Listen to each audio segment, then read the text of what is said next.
for us, for you and me, for people who are Christians, if you have a personal relationship with Jesus Christ, you should not forget how it happened.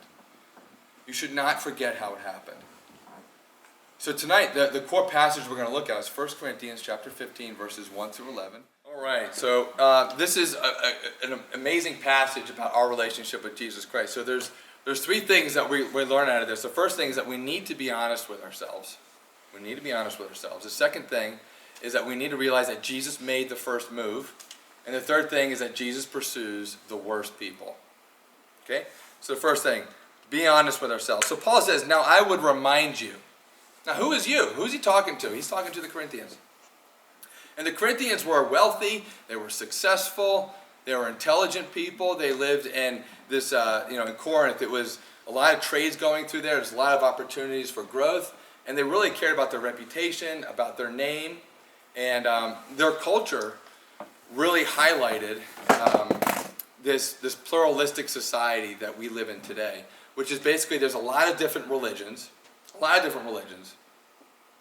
and none of them were right over another religion. They were all kind of seen as equal religion, right? And it's even at Kutztown University. I was talking to this guy named, I think his name was Nick a few weeks ago, and he had the same philosophy. He was agnostic. He's like, dude, but you know what? Whatever God people worship, like they're totally cool, they're totally fine. It's all good. The all good mentality, right? And look at Kutztown. Like, you guys are very much like the Corinthians because you guys are intelligent. At least some of us are. Like Kyle. No, just kidding. Good job, Kyle. Yeah, so you're intelligent. You're somewhat wealthy. I know you're going into debt and everything, but you're still living in America. You're of the wealthy portion here.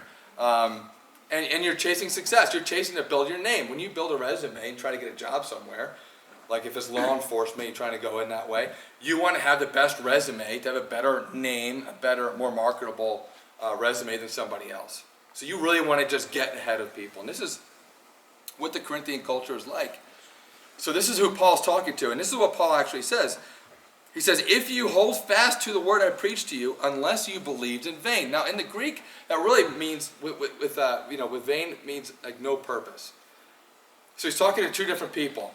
The people who are Christians, real genuine Christians, but the culture has eroded them in such a way that you couldn't. The Apostle Paul killed people, tore families apart. He did.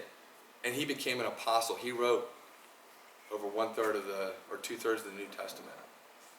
Jesus radically changed his life as a murderer, as somebody who tore people apart. So Jesus pursues the worst people. And so we get all weird when people have weird backgrounds and they come to Christ, right? Like Kanye West and all that stuff. It's really easy to judge and say, that's just nuts, man. Look at his past life. Well, the reality is, one of the founding apostles of the New Testament faith literally killed people. No matter what happens to you, you cannot be labeled in Jesus Christ. He offers you complete freedom. So where are you at tonight? Where are you at? Are you living a life where you just think you're a Christian? Maybe it's just a faith that's been handed to you and you're just kind of going through the motions. Maybe you just collected Jesus among other belief systems. Where are you at? And I really want you guys to think about this through the next week or so. Really meditate on where do you stand with Jesus. Because he's unlike any other religion. It's not about how good you are. It's not about all of your moral performances. Not about how smart you are. Not about how many relationships you maintain. It's simply about trusting and believing that Jesus Christ died on the cross for your sin. It's so simple, but yet it's so difficult. Because I know everything about our life is work performance. When you get a job, interview, everything you do.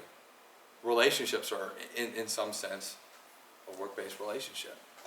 You can't, when you get married someday, you can't just go, oh yeah, well, I just had a fling with 3 girls or whatever. Honey, that's okay with you, right? No, there's a work-based relationship there. It's a real relationship.